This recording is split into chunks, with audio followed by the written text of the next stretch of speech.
এখানকার থানার একজন এসআই এদেরকে হ্যারাসমেন্ট করেছে, এদের কাছ থেকে টাকা চেয়েছে।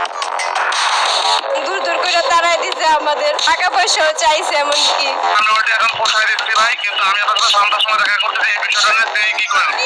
আমরা ওইখানে বসে ছিলাম, কেউ আমাদের কোনো সাহায্য করে নাই। দর্শক মণ্ডলী, আপনাদেরকে দেখানোর চেষ্টা করে এ হচ্ছে নারায়ণগঞ্জের সোনারগাঁ থানা। এখানে দুজন মানুষ আছে, এদের ভেতরে একজন প্রতিবন্ধী, আর এই যে মহিলাকে দেখছেন ওনার স্বামী হচ্ছে বাক প্রতিবন্ধী। গতকালকে সকাল থেকে রাত পর্যন্ত এই থানার সামনে দাঁড়ায়া থাইকা এই মানুষটা এবং এই প্রতিবন্ধী মানুষটা থানায় একটা জিডি করাইতে পারে নাই।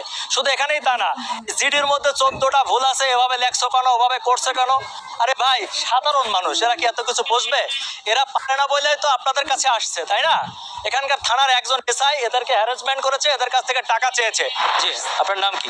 আমার নাম ফাতেমা আক্তার। আচ্ছা, কি হয়েছে? আপনার স্বামী কি করে? আমার স্বামী কসাইগিরি করে।